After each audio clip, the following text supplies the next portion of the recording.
Welcome to the Speak Uneasy, a safe space where cancel culture does not exist because we are in a different prohibition era.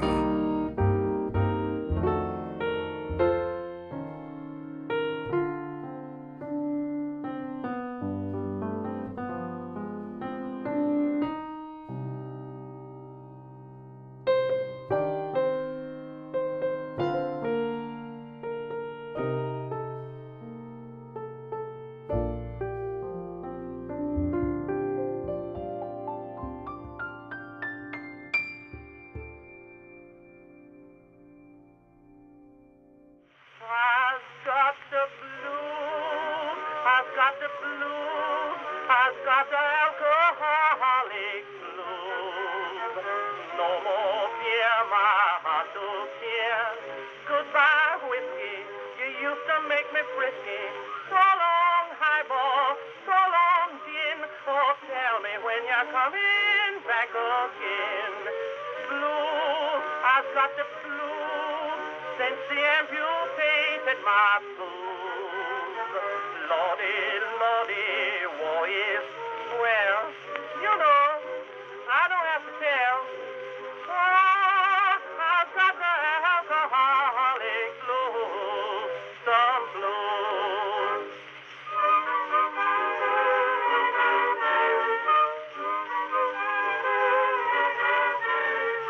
Prohibition, that's the name. Prohibition drives me insane. I'm so stressy, soon I'll die. I simply grind, evaporate, I just that dry. I wouldn't mind to live forever in a train if my thirst had only let me quench, and not with Bevo or ginger ale. I want real stuff by the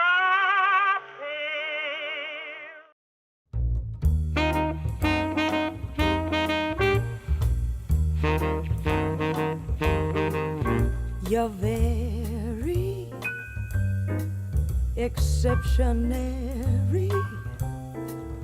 No dictionary can define what's genuinely indescribable. Very exceptionary. No ordinary phrase can capture you. Now some might say that you're tremendous. You are so much more stupendous, so magnificent, so magnanimous. If we voted, it'd be unanimous. Very exceptionary. This temporary phrase we'll have to do. It's true for my very exceptionary you.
You're very exceptionary.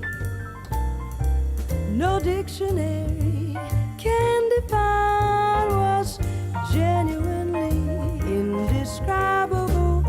Very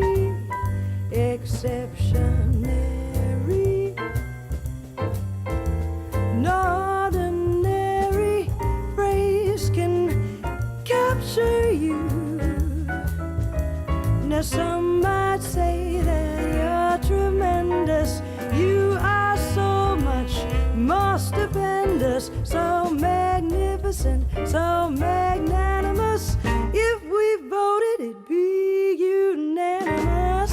Very exceptionary.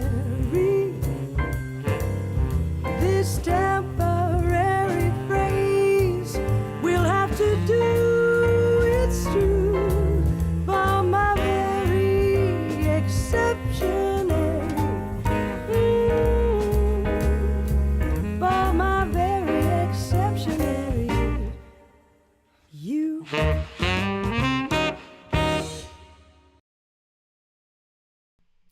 Good evening, and welcome to another episode of the Speak Uneasy with your host, the Bartender. Tonight's random read comes from the book of Isaiah, chapter 16, verses 9 through 14. The glory of Moab will end. Therefore, I will bewail with the weeping of Jazer, the vine of Sibmah. I will water thee with my tears, O Heshbon and Elileh, for the shouting for thy summer fruits, and for thy harvest is fallen. And gladness is taken away, and joy out of the plentiful field. And in the vineyards there shall be no singing, neither shall there be shouting. The treaders shall tread out no wine in their presses. I have made their vintage shouting to cease. Wherefore my bowels shall sound like a harp for Moab, and mine inward parts for Kir-Haresh.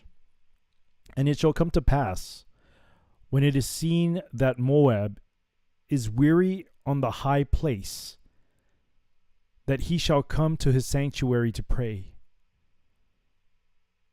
but he shall not prevail. This is the word that the Lord hath spoken concerning Moab since that time. But now the Lord hath spoken, saying, within 3 years, as the years of an hireling, and the glory of Moab shall be contemned, and all the great multitude, and the remnant shall be very small and feeble. Once again, this random read comes from the book of Isaiah, chapter 16, verses 9 through 14. The glory of Moab will end. You know, if it sounds like I'm very dramatic in that read, I am. And that's on purpose, not to be an actor or anything like that, but I think we got to understand the times that we're living in right now. We have to understand what's going on right now and what that read was just about. The time of plentifulness is gone. And I'm not trying to be a doom and gloomer, but what I am trying to say is that we must prepare. You know, a good friend of mine asked me, what do you prioritize in preparing for what's to come? I said to my good friend, I said, the best way to prepare is to prepare yourself spiritually. Because that's the first thing that's going to go out. When things run amok, people's morality just goes out the door. And it's very important that you stay spiritually strong throughout what's going to be going on. And it's only beginning now. Hey, Liz. Good evening. It's really nice to see you. It's very, very nice to see you. Thank you for coming to the bar tonight. But back to what I was saying. We really don't have time. We really don't have time anymore. I think all the time to talk about how to prepare and all this stuff it's done. At this point, it's who knows? Who knows? Who knows what's going to happen? But I do know this. And I hope you know it too, that your relationship with God really got to be as strong as it can get. Because this is where the ultimate, this is the filtering stage of what's going to happen is probably going to be the filtering stage of if you're going to be able to make it up to heaven or not. Now, I don't know about you guys, but I definitely want to make Team God.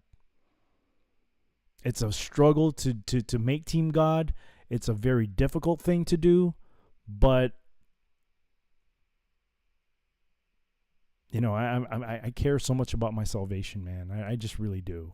And I'm not trying to tell people how to live their lives. They can live you guys can live however you want to.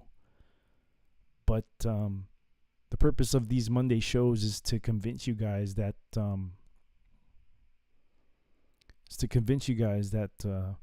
the journey, you know, that journey to go to be with God, it's an amazing journey, man.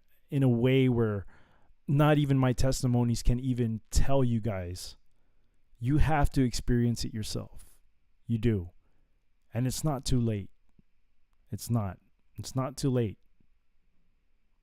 I just don't want people to think that, oh man, it's you know, by the time you realize, then it will be too late. It will be too late when you do realize that.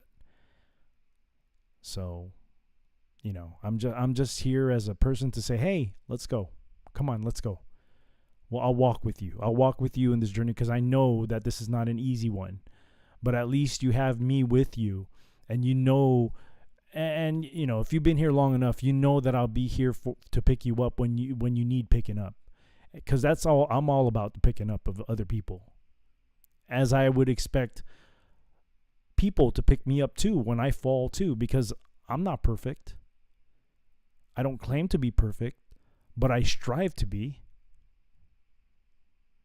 Anyhow, thank you, Liz Garcia, for being here. It's been a while. I haven't seen you here in a bit. I know I've seen you posting stuff on Facebook, and it's a beautiful thing to see you. You and your family and your husband. It's just beautiful. It's very beautiful. Thank you for being here. All right. So let's go ahead and move on.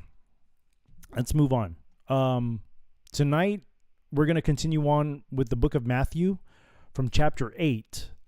Man, I went like line by line on chapter 7, which was probably, hopefully somebody got something out of it last week. And I'm hoping that we can move on more further. But, you know, wherever God takes me, I'm going. Because this is all about doing God's work, right? It's not on my time. It's all on God's time. And he's the one who's directing me on what to talk about. I just go where God takes me. So let's go ahead and get into this. If you got your KJVs with you, I would highly recommend that you go ahead and pick them up. And hold on for a moment. I am trying to get my KJV here to share with you guys on the screen. If I can get it. Did I even open it? Where is it? Here it is. Okay. All right. I'm going to screen share the KJV with you guys. If you have yours, though, that's even better. It's even better if you have yours. So let's continue on here with Matthew chapter 8, starting from verses 1. All right. Jesus heals a leper. When he was come down from the mountain, great multitudes followed him. And behold, there came a leper and worshipped him, saying, Lord, if thou wilt, thou canst make me clean.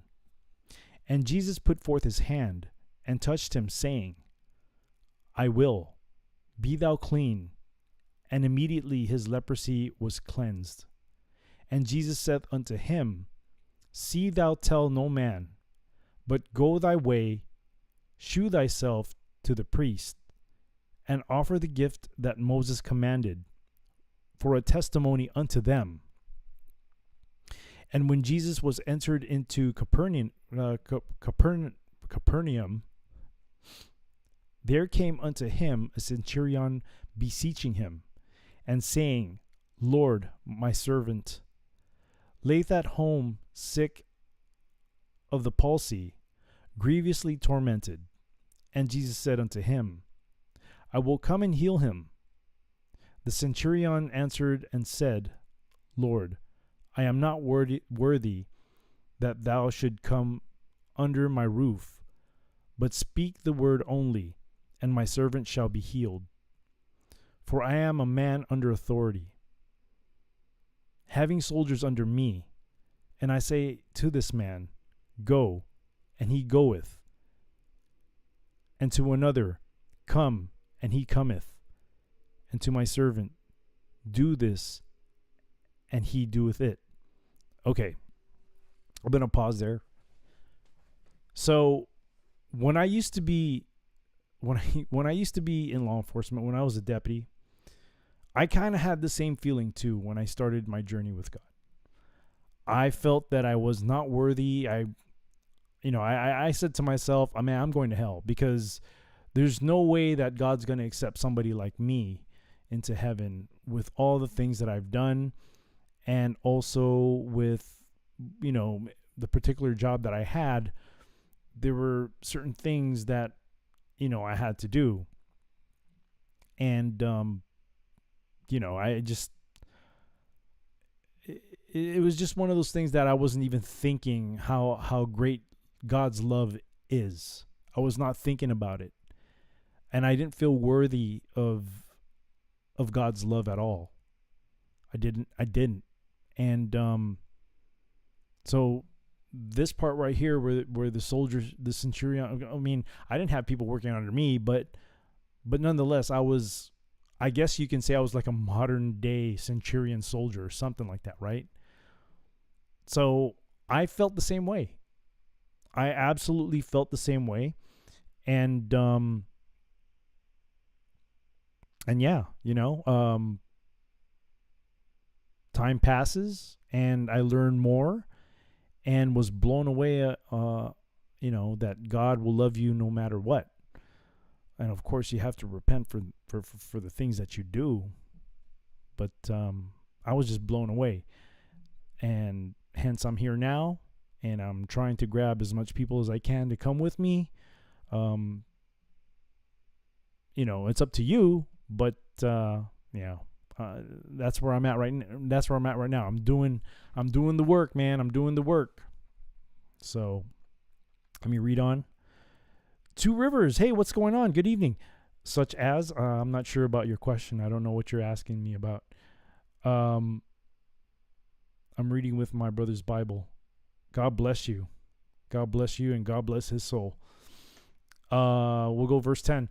When Jesus heard it, he marveled, and said to them that followed, Verily I say unto you, I have not found so great faith, no, not in Israel. And I say unto you, that many shall come from the east and west, and shall sit down with Abraham and Isaac and Jacob in the kingdom of heaven. But the children of the kingdom shall be cast out into outer darkness. There shall be weeping and gnashing of teeth. And Jesus said unto the centurion, Go thy way, and as thou hast believed, so be it done unto thee. And his servant was healed in the self same hour.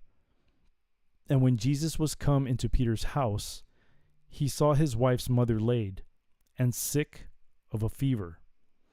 And he touched her hand, and the fever left her.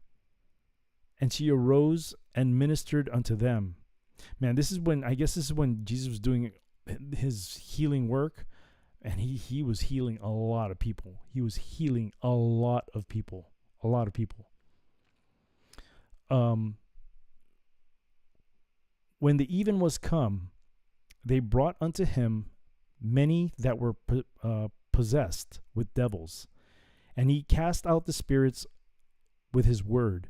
And he healed all that were sick, that it might be fulfilled, which was spoken by Esaias the prophet, saying, Himself took our infirmities, and bare our sicknesses.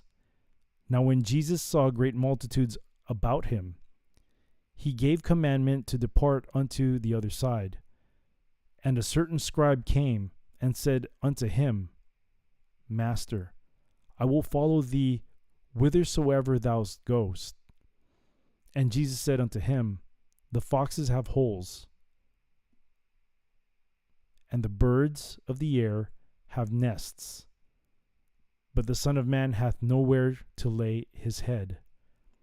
And another of his disciples said unto him, Lord, suffer me first to go and bury my father.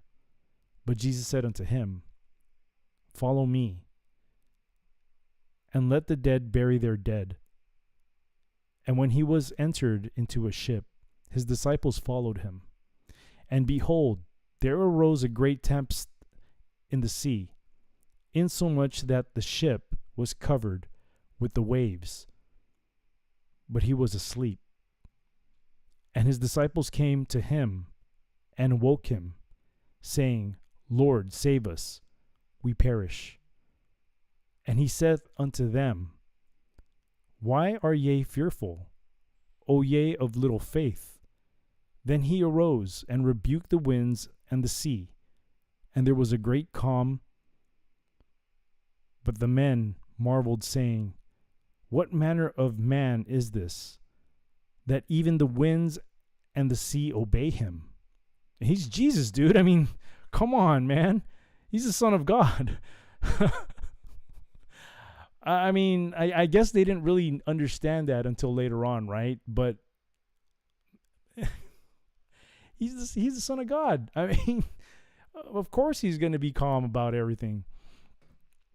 And when he was come to the other side, into the country of the Gergenes, I don't know how to say that. There met him two possessed with devils, coming out of the tombs exceeding fierce, so that no man might pass by that way. And behold, they cried out, saying, What have we to do with thee, Jesus, thou Son of God? Art thou come hither to torment us before the time? And there was a good way off from them and herd of many swine feeding. So the devils besought him, saying, If thou cast us out, suffer us to go away into the herd of swine. And he said unto them, Go. And when they were come out, they went into the herd of swine, and behold, the whole herd of swine ran violently down a steep place into the sea, and perished in the waters. And they that kept them fled, and went their ways into the city, and told everything, and what was befallen to the possessed of the devils. And, behold, the whole city came out to meet Jesus. And when they saw him, they besought him that he would depart out of their coasts. Chapter 9. And he entered into a ship and passed over, and came into his own city. And behold, they brought to him a man sick of the palsy, lying on the bed. And Jesus, seeing their faith, said unto the sick of the palsy, Son, be of good cheer, thy sins be forgiven thee. And behold, certain of the scribes said within themselves, This man blasphemeth. And Jesus, knowing their thoughts, said, Wherefore think ye evil in your hearts. For whether is easier to say, thy sin be forgiven thee, or to say, arise and walk? But that ye may know that the Son of Man hath power on earth to forgive sins. Then saith he to the sick of the palsy, arise, take up thy bed, and go into thine house. And he arose, and he departed to his house. But when the multitude saw it, they marveled, and glorified God, which had given such power unto men.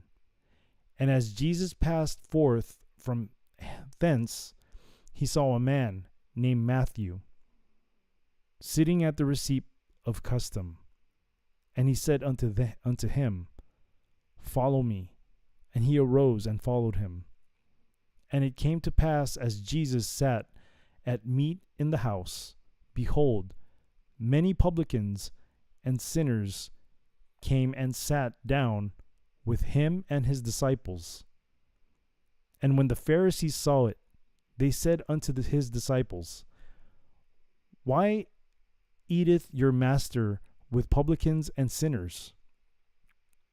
But when Jesus heard that, he said unto them, that they be whole need not a physician, but they that are sick. But go ye and learn what that meaneth. I will have mercy, and not sacrifice. For I am not come to call the righteous, but sinners to repentance. I'm going to pause there real quick because I have a thought on that. I do have a thought on that because I still correspond with a friend of mine who still works as a deputy, and I kind of I've gotten him to start his relation. I stressed out the importance of the relationship with God, and he's become a lot more active in that journey with God. And he's been telling me that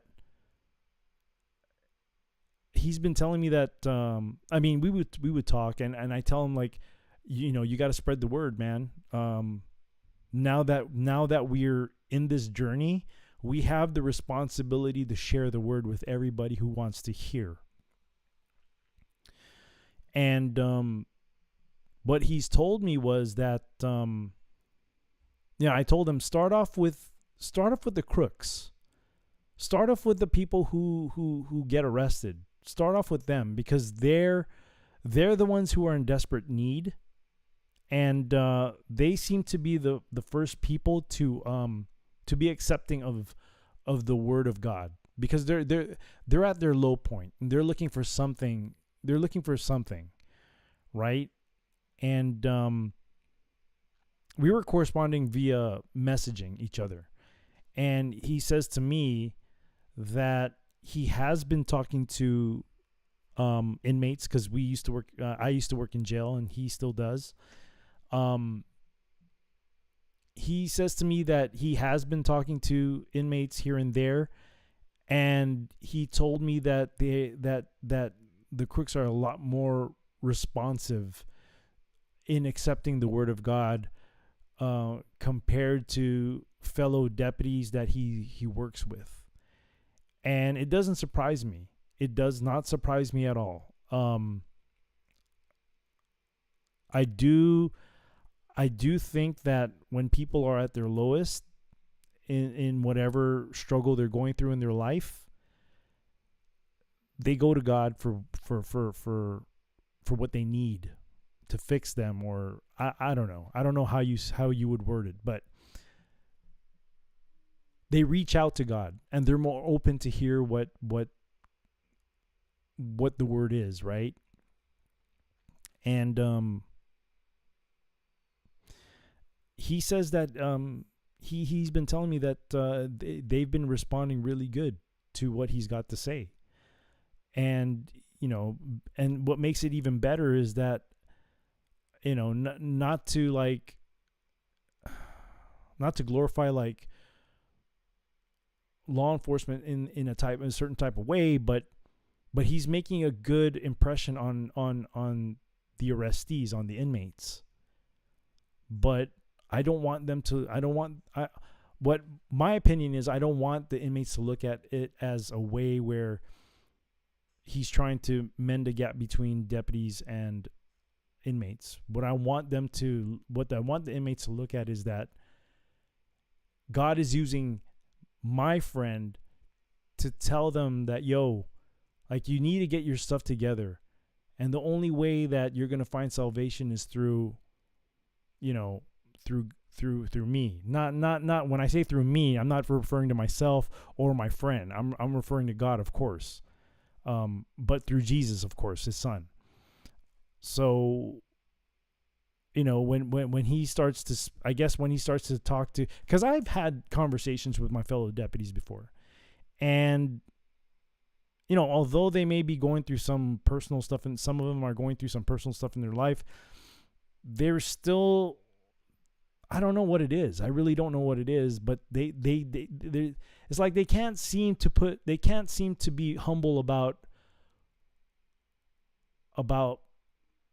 I don't know. It's hard for me to describe what I'm trying to say.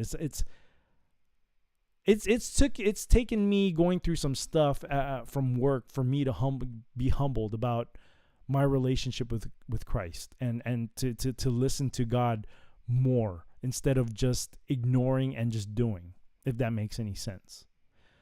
And people say that I'm humble, and I try to be as humble as I can. And I'm not saying that in a way to be vain, but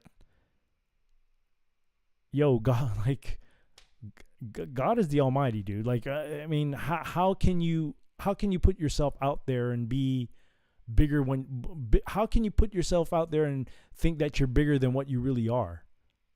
You know what I mean?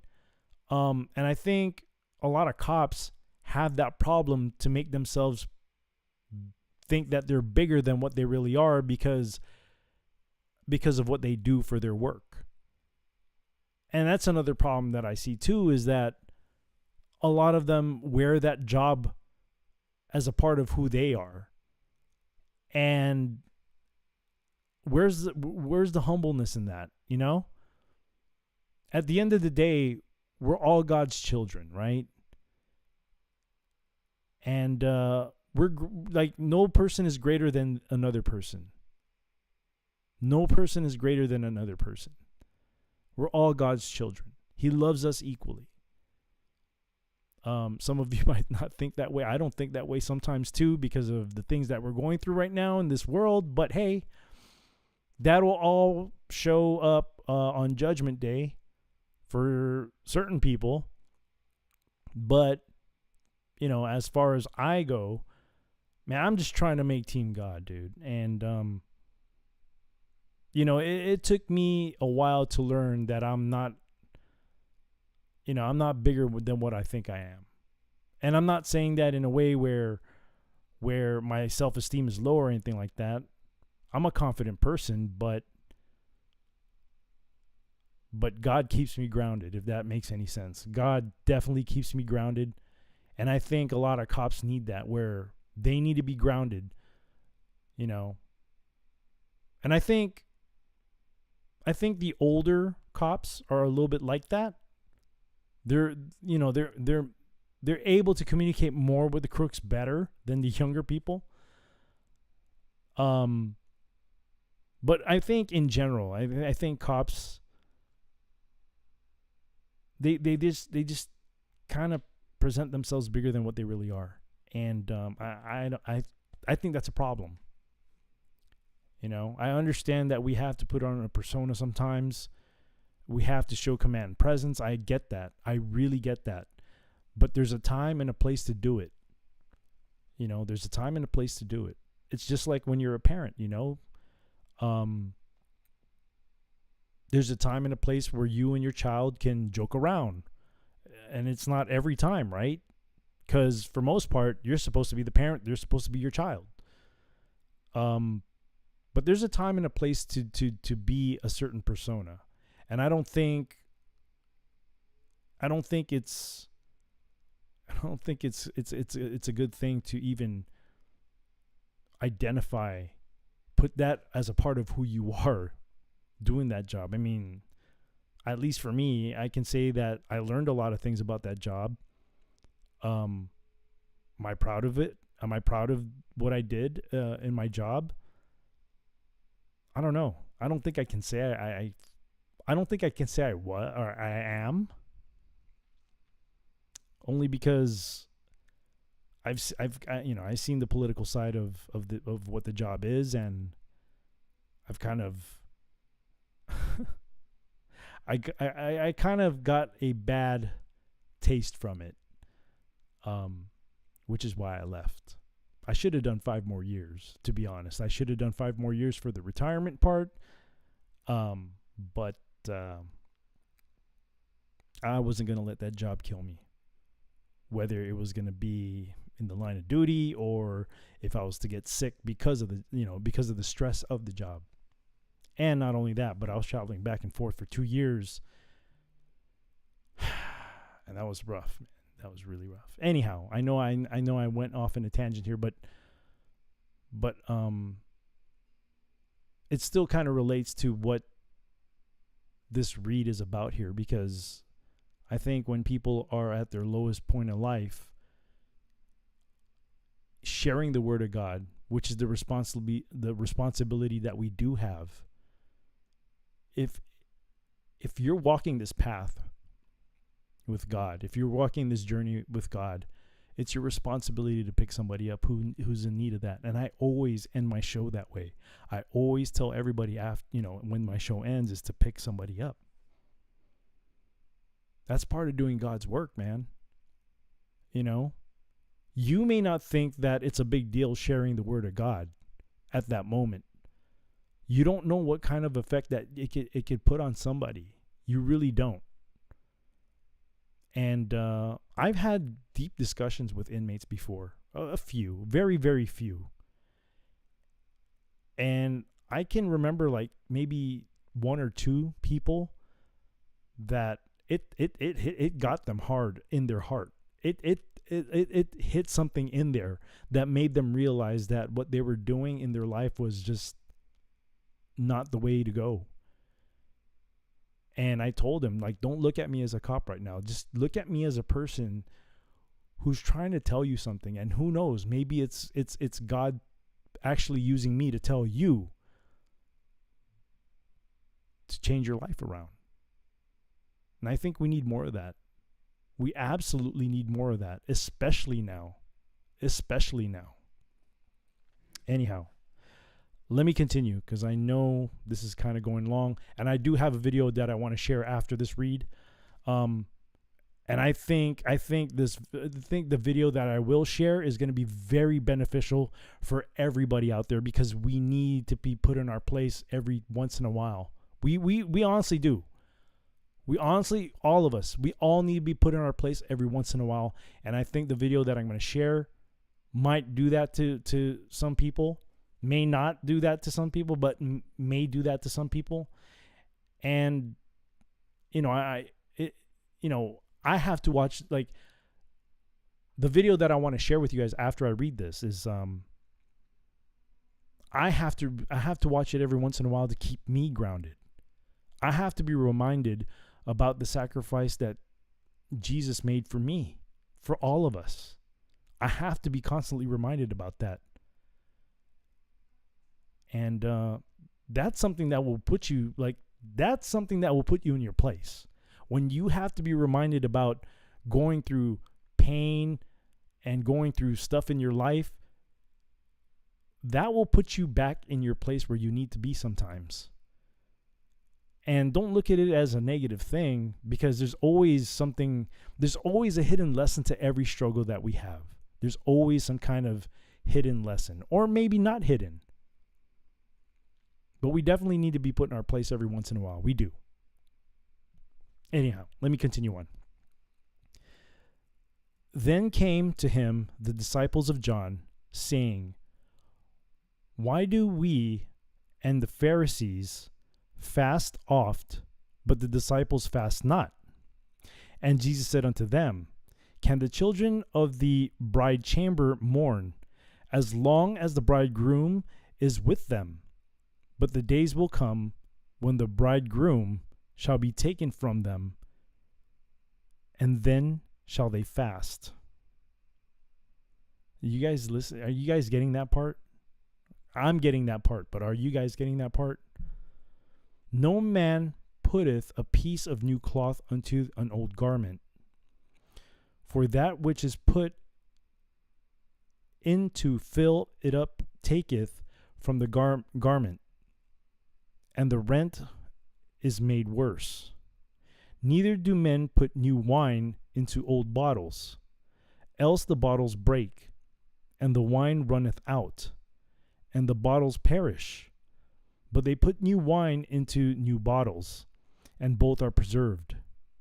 While he spake these things unto them, behold, there came a certain ruler and worshipped him, saying, My daughter is even now dead, but come and lay thy hand upon her, and she shall live. And Jesus arose and followed him, and so did his disciples. And behold, a woman, which was diseased with an issue of blood 12 years, came behind him and touched the hem of his garment. For she said within herself, If I may but touch his garment, I shall be whole.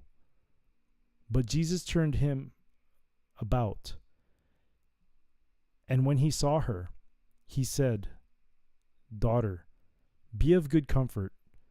Thy faith hath made thee whole. And the woman was made whole from that hour.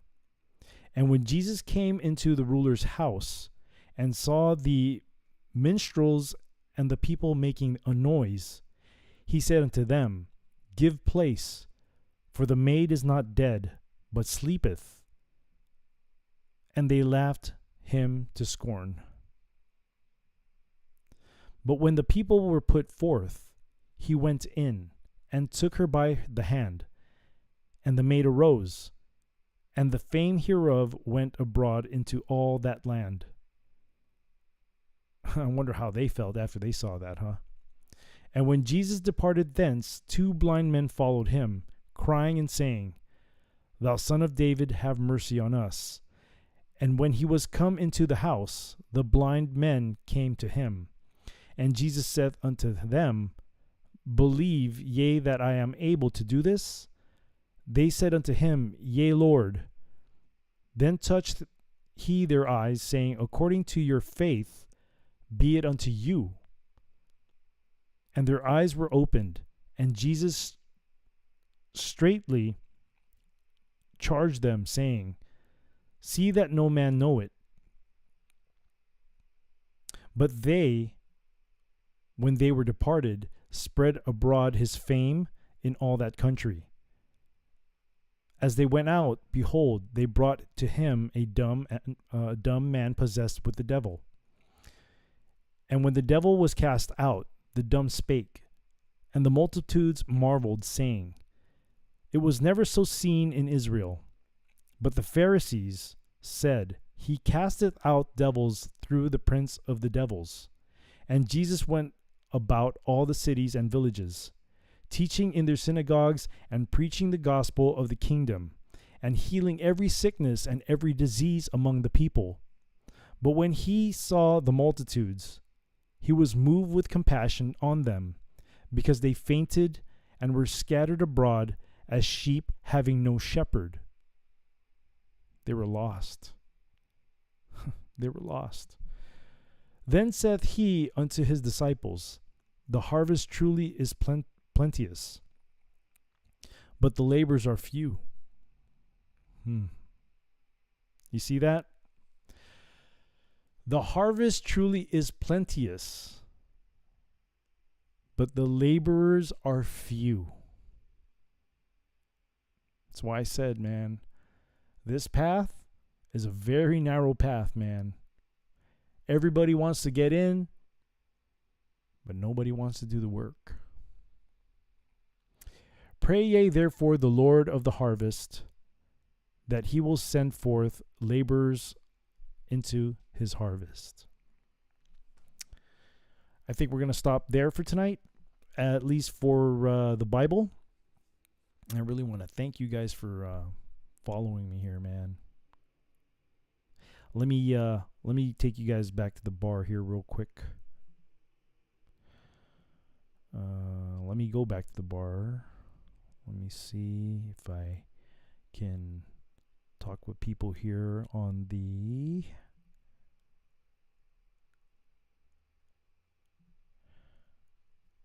Let me see if I can see who's on the chats. All right. Okay, so we got Liz Garcia.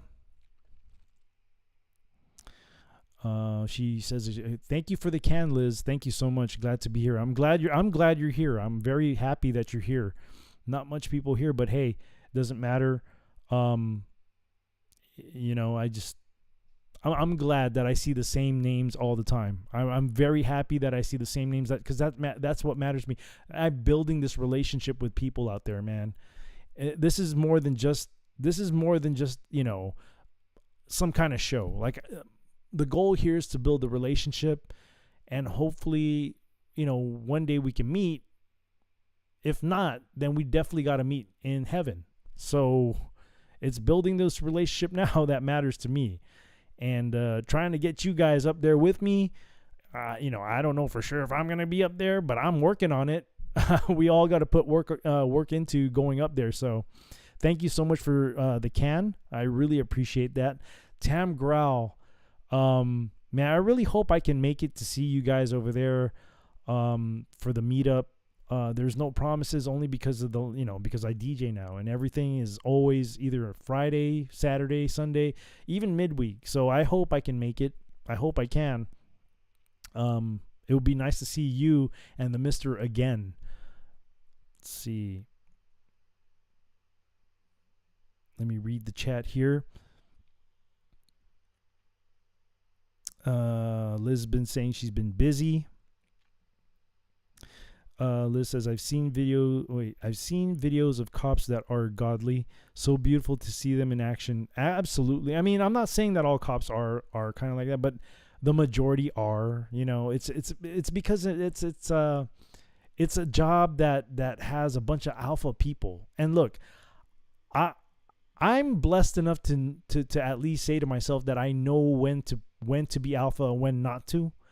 And being alpha 24/7 is just not me. Like, I can't do that. You know, I'll be faking it if at that point. But there's definitely times where I definitely can be alpha, but it's not 24 hours for me. Tam Grau says, Before the Wrath, an excellent film explaining the bride and the groom. The woman with blood had faith. Liz says, we have to be rewarded every day with his word and spirit. Absolutely. And we especially for us that are like, we have this relationship with God, we have the responsibility to share with people who are willing to listen. We have that responsibility, you know, even if it's just a little bit that, you know, because I don't know that much, but I feel the responsibility to at least share what I know, and hopefully interact with somebody who knows more than I do, so then I can learn from that person as well. And that's one of the things about being humble too, is that you can say to yourself, well, I can say to myself that I don't know everything. I never claim to know everything, and I never want to claim to know everything, because I'm constantly learning no matter what. So Time Girl says, it's a tough life being a Christian being a Christian, but so rewarding. You know, the reward, it'll come at the end. You know, when we get people on the path, that's a great reward for us. It makes us feel good at that moment. But the greatest reward will be when we're up there with, man, I would be so happy to meet God. You know what I mean? Like, actually get to see him, actually get to like reach out and touch him, and that'll be awesome. That'll be the ultimate reward there, and there wouldn't have to be any of this stuff that we go through now either. So that is the greatest reward that I think it you know, would be. Hey, Tone Jack, thank you for being here tonight, man. Thank you so much for being here. Thank you so much for the can, but most of all, your presence, man. Thank you for being here. Thank you. And also for, actually listening. Thank you so much. Oh my goodness, there's another name I haven't seen in a while. Coco Scott, how are you? Oh my goodness, I'm seeing a bunch of people here I haven't seen it here in a while. My goodness. Love all you Foxhole fam. I'm always lurking. Love you speak. Oh, I love you too, Coco, and thank you so much for being here. God bless you. We all are working. Amen to that. We all are. But I think the more serious we get about it, the more better we become at it. So, this is absolutely awesome. Absolutely awesome. Sazzy Q, good evening. I'm here lurking, just wanted to listen in. Oh, hey, listen in all you want. I got a surprise. I'm going to be sharing a video here in a minute. It's Ammo, good evening. Thank you for being here. Nice to see you again. Thank you so much. Liz, you going to make me cry, meet in heaven? No, you know what I mean. If we're not able to meet here in this world physically, if there's no chance for us to meet, then I want to, what I'm trying to say is it's not a doom and gloom thing. It's we will eventually meet, and hey, why would you be crying if you're going to be going? I mean, if we're in heaven, that should be a happy thought, right? Don't cry. What meetup, guys? Yeah, there's gonna be a meetup here in Central Texas. Yeah. Mr. C is gonna be. Last I spoke to him, Mr. C said he was gonna be there too. So it's gonna be in Central Texas. I think New Braunfels is what I think. Yeah, I think that's where it's gonna be. All right. Well, that was the chat. So let me. Okay. For those who are listening on the other platforms, because I'm streaming on YouTube, I'm streaming on Twitch, Facebook, and Twitter at the same time. For those of you people who want to watch the video exclusively, it's going to be on pill.net or the foxhole.app.